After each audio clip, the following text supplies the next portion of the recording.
चलिए इसके बाद हम नेक्स्ट मेथड पे आपको लेके चलते हैं। यहाँ तक किसी को कोई कंफ्यूजन? यहाँ तक मुझे नहीं लगता है कि किसी को कोई कंफ्यूजन है। अगर देखिए आप यहाँ ये सारी बेसिक चीज़ें अगर अच्छे से समझ लेते हो, फिर क्वेश्चन करने में आपको बहुत ज़्यादा, मुझे नहीं लगता है कि आपको बहुत ज़्यादा प्रॉब्लम होने वाली है।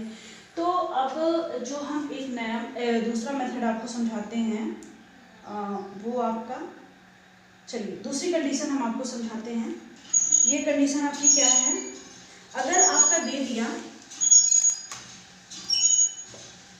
2a = 3b और आपसे पूछा कि यहाँ पे आप हमको a/b बताइए, तो आपका क्या हो जाएगा आंसर?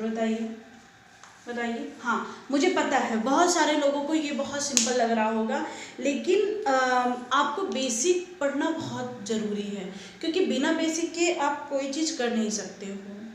और जब हम आगे क्वेश्चन करेंगे ना, तो हमें क्वेश्चन हमारे क्यों नहीं लगते? क्योंकि हमारा बेसिक नहीं स्ट्रांग होता है। और ये सारी चीज़ें यहाँ जो मैं पढ़ा रही हूँ, जो मैं बता रही हूँ, यहाँ से क्वेश्चंस हमारे एग्जाम में बहुत ज़्यादा पूछे जाते हैं। तो यहाँ से जितने भी हमारे क्वेश्चन बनते हैं, यहाँ से हमारे जो है बहुत सारे क्वेश्चंस बनते हैं। तो चलिए हम देखते हैं कि इसको हम कैसे ए और बी का रेशियो कैसे निकालते हैं।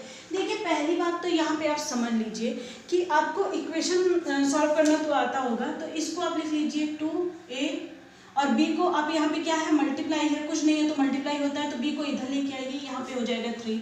अब इस नंबर को आप क्या करिए, इसके नीचे लेके जाइए। देखिए आपका सिंपल निकल गया ना, a/b कितना निकल गया आपका 3/2। ये तो पहला मेथड है। अब दूसरा मेथड मैं आपको बता रही हूँ कि आप क्या करिए, इन दोनों का एलसीएम ले लीजिए। 3 और 2 का एलसीएम आपका कितना हो जाएगा, 6 हो जाएगा। अब आप इसमें क्या करिए, 2a 6 से डिवाइड कर दीजिए और यहाँ पे 3b 6 से डिवाइड कर दीजिए। यहाँ पे आपका क्या मिल जाएगा 3 और यहाँ पे क्या मिल जाएगा 2। तो a/b आपका कितना आ जाएगा 3/2। ये सिंपल सा चीज़ है, सिंपल तरीके से आपका आ गया। चलिए एक तो ये सिंपल बात हो गई, और एक और क्वेश्चन मैं इसको आप लिख देती हूँ। सबसे पहले इसमें क्या लेते हैं, ये तो बहुत सिंपल है, अगर 2a = 3b आ गया। और चलिए एक दो क्वेश्चन इस पे और करा लेती हूँ। ये तो बहुत सिंपल है, जब दो रेशियो में दिया रहे तब चीज़ें सिंपल होती है। दोनों के इक्वेशन को जो है, जो मल्टीप्लाई है उसको डिवाइड कर दीजिए। इक्वेशन को आप जो है ऐसे बोल सकते हैं आप, चर अचर यानी वेरिएबल और कंसोनेंट को एक साइड कर दीजिए, तो आपके सिंपल से आंसर निकल जाएंगे। मान लीजिए मैंने यहाँ पे दिया 5a = 3b, इसको सॉल्व करिए आप लोग। चलिए एक क्वेश्चन और देते हैं आपको, एक क्वेश्चन हो गया, दो क्वेश्चन देते हैं। 3a = 6b, इसको सॉल्व करिए। तीसरा क्वेश्चन है, हाँ यहाँ पे मैं आपका डाउट चेक कर रही हूँ, और आपका ये एक हो गया = 5g। फोर्थ क्वेश्चन है, मान लीजिए आपका 6c = 15t। और फिफ्थ क्वेश्चन मैं आपको देती हूँ, चलिए आप लोग सॉल्व करिए सारे क्वेश्चंस, सबका a/b और जहाँ पे c/d है वो बताइए मुझे। एक क्वेश्चन मैं आपको देती हूँ 7a = और यहाँ पे आपको दे देते हैं 5b। चलिए ये क्वेश्चन करिए। तो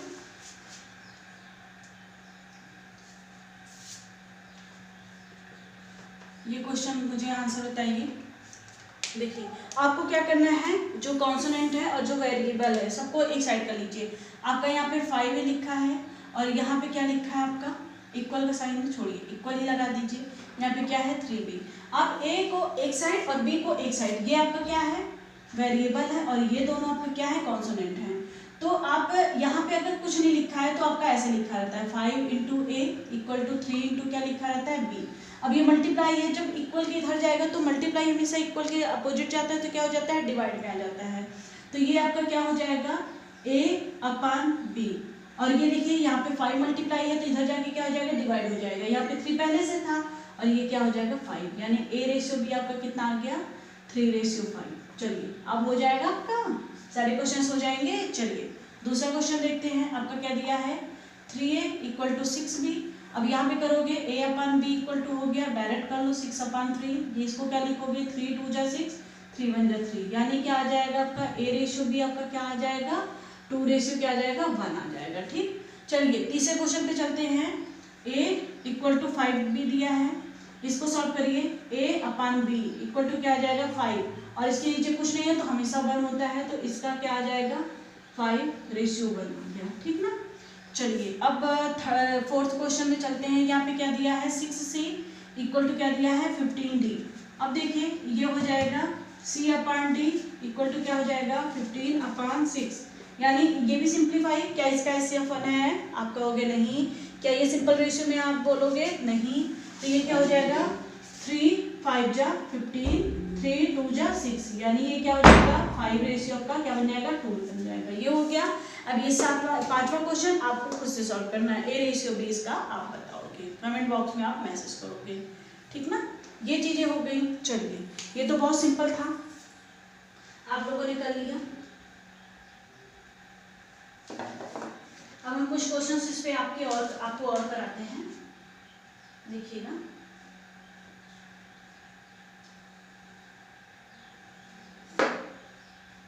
इसको नोट डाउन कर लीजिएगा। चलिए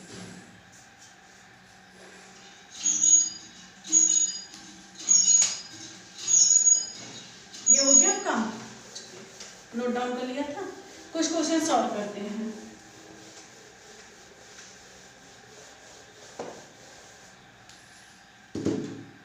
चलिए एक क्वेश्चन और मैं आपको देती हूँ। अच्छा, ये क्वेश्चन आपका होमवर्क रहेगा घर से, आप सारे लोग करके आओगे। क्या दिया है आपका? दिया है 2a equal to 3b equal to 4c। आपको यहाँ पे a ratio b ratio c find out करना है। यहाँ पे a ratio b ratio c आपको फाइंड आउट करना है। तो इसका आंसर आप कमेंट बॉक्स में मुझे मैसेज करिएगा।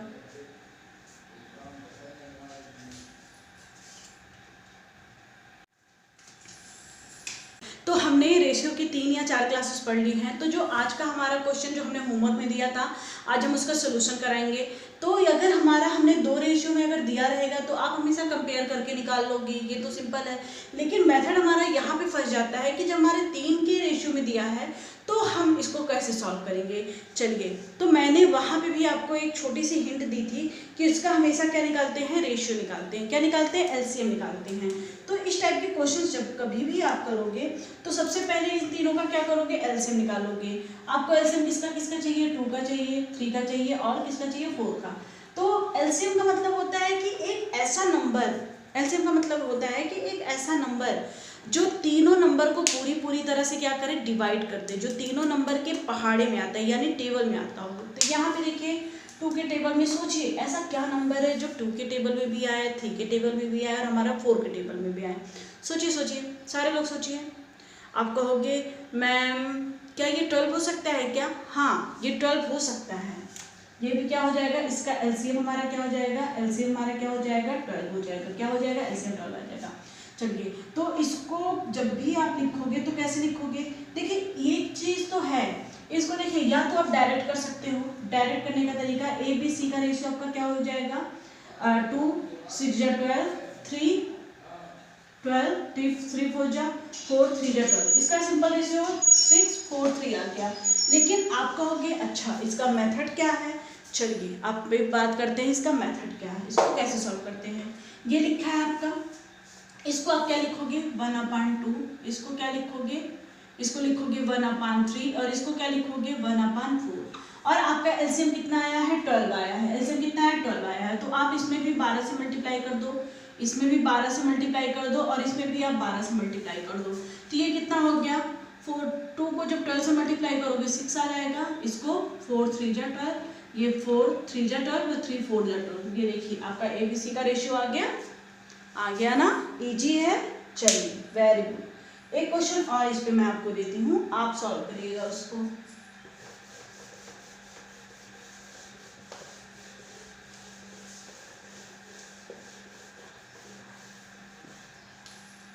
चलिए एक क्वेश्चन और आपको हम देते हैं।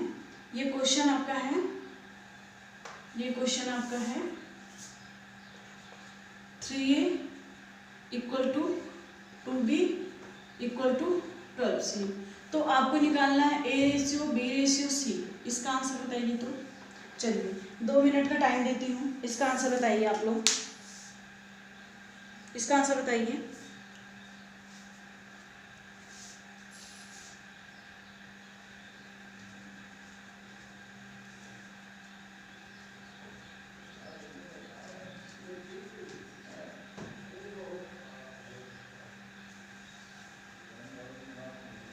चलिए हो गया। चलिए बताते हैं इसका। सबसे पहले क्या करेंगे, इस तीनों का क्या करेंगे, एलसीएम लिखेंगे। नहीं, आप प्रॉपर लिखना तरीका देख लो। तो A ratio B ratio C आपको निकालना है ना, इसी को निकालना है। तो A को लिख सकते हो 1/3, इसको क्या लिख सकते हो 1/2, और इसको क्या लिख सकते हो आप लोग 1/12। अब देखो क्या हमारा इसका एलसीएम क्या होगा, आप देखो एलसीएम हमारा क्या हो जाएगा, इसका एलसीएम 12 हो जाएगा ना, हो जाएगा। आप बोलोगे यस मैम। तो आप क्या करोगे, सब में 12 से मल्टीप्लाई कर दो। यहाँ पे आपने 12 से मल्टीप्लाई कर दिया, ये 3 4 जा 12 हो गया, 2 6 जा 12 हो गया, और यहाँ पे 1। ए बी सी का रेशियो क्या आ जाएगा, 4 रेशियो 6 रेशियो आपका क्या आ गया, 1 आ गया ना। चलिए ये क्वेश्चन आपका हो गया। चलिए अब एक और क्वेश्चन मैं आपको कराती हूँ। जो क्वेश्चन इस टाइप के क्वेश्चन मैंने आपको परसेंटेज में भी कराया है। और एक चीज़ और, यहाँ पे जो भी फ्रैक्शन की वैल्यू आएगी, मैं एक भी फ्रैक्शन की वैल्यू नहीं बताने वाली हूँ, क्योंकि मैंने सारी वैल्यू आपको फ्रैक्शन में कैसे कन्वर्ट करते हैं परसेंटेज को, वो सारी चीज़ें मैंने आपको बहुत अच्छी तरीके से परसेंटेज में समझाया हुआ है। तो आप किसी को भी अगर कोई डाउट है कि फ्रैक्शन में हम वैल्यू को कैसे कन्वर्ट करते हैं, तो आप मेरी परसेंटेज की वीडियो जाके पीछे देख लीजिएगा। क्योंकि फिर से अगर मैं समझाने लगूंगी ना, तो बात यहाँ समझाने की नहीं है, बात यहाँ टाइम की है। तो आपका टाइम बहुत जाएगा, और जो बच्चे पढ़ चुके हैं वो बहुत ज़्यादा बोर होंगे जिनको आता है। तो आप लोगों से रिक्वेस्ट है कि आप जाके पहले उसको देख लीजिएगा, फ्रैक्शन में परसेंटेज की वीडियो को फ्रैक्शन में कैसे कन्वर्ट करते हैं। चलिए अगर आपका मैं यहाँ पे क्वेश्चन लेती हूँ, अच्छा ठीक है, अगर जहाँ कहीं ज़्यादा दिक्कत होगी वहाँ मैं समझा दूँगी फ्रैक्शन को कैसे कन्वर्ट करते हैं। वैसे पिछली वीडियो में है, तो आप लोग को ज़्यादा डाउट नहीं होना चाहिए। चलिए एक क्वेश्चन मैं लेती हूँ कि दिया है क्वेश्चन आपका, ये देखिए जितने भी तरह का क्वेश्चन आपको कराया जा रहा है, जो भी मेथड आपको बताया जा रहा है, सारे बहुत इंपॉर्टेंट है एग्जाम के पॉइंट ऑफ व्यू से। आप किसी भी तरह के क्वेश्चंस किसी भी तरह के जो है कोई भी आप एग्जाम उठा लो और आपका उसका प्रीवियस ईयर पेपर देख लीजिए या मॉडल पेपर आप देख लीजिए, उसमें इन सब टाइप के जरूर क्वेश्चन आपको मिल जाएंगे, चाहे वो MTS हो, चाहे SSC बैंक रेलवे हो, या फिर आपका ये आपका टेट, CTET और सुपर टेट, ये कहीं भी आपको इस तरह के क्वेश्चंस हमेशा मिल जाएंगे। तो क्या लिखा है कि यहाँ पे आपका क्वेश्चन है A का 1/2% इक्वल टू B का 1.5 इक्वल टू C का 8/3% दिया है। तो आप बताओ A रेशियो, यहाँ पे A ratio, B ratio, C आपका क्या होगा, आपको इसका आंसर मुझे बताना है। चलिए बताइए। तो अच्छा हिंट कर दूँ, अच्छा ठीक है हिंट कर देते हैं। 37/2 को हम क्या लिखते हैं, 37/2 को हम लिखते हैं 3/8। अच्छा पॉइंट को कैसे लिखते हैं, चलिए पॉइंट का आपका काम है, और इसको लिखेंगे 8 से ही 1/3 को आप लिख सकते हो 1/12। अच्छा चलिए इसको समझा देते हैं। इन दोनों को क्या करोगे, मल्टीप्लाई, 8 3 का 24, 1 25, ये इन दोनों को मल्टीप्लाई करते हैं, जो भी वैल्यू आती है इसमें ऐड करते हैं, 25/3 परसेंटेज है तो 100 हो जाएगा, 25 4 जा 100, 1/12 आंसर आ गया। समझ में आया। चलिए इसको 1/12 लिखते हैं। चलिए अब बताइए। तो ये बहुत सिंपल क्वेश्चन हो गया। चलिए इसको करिए सारे लोग।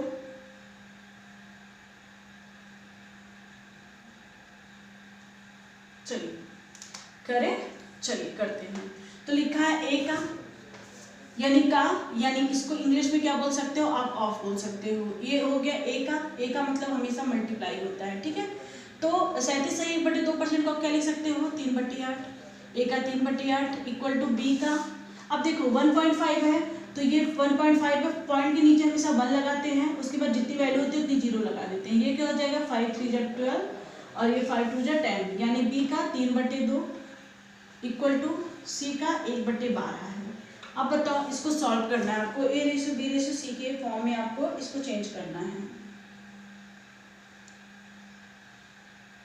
चलिए, हमने क्या बताया था, जब कभी भी आप इसको रेशियो में कन्वर्ट करोगे ना, आप इसको ए बी सी के रेशियो में कन्वर्ट करोगे तो हमेशा वैल्यू क्या करोगे, इन्वर्स कर दोगे वैल्यू को हमेशा क्या कर दोगे, उल्टे कर दोगे। ये 3/8 है तो क्या बन जाएगा, 8/3 बन जाएगा। ये 2/3 है तो क्या बन जाएगा आपका, ये आपका बन जाएगा 2/3 बन जाएगा। 3/2 को क्या बन जाएगा, 2/3। और ये भी क्या है, 1/12 है तो ये सिंपल सा चीज है, 12/1 बन जाएगा। हो गया ना रेशियो में कन्वर्ट। ये इक्वल था, जब रेशियो में कन्वर्ट करेंगे तो वैल्यू को क्या कर देंगे, इन्वर्स कर देंगे यानी उल्टा कर देंगे।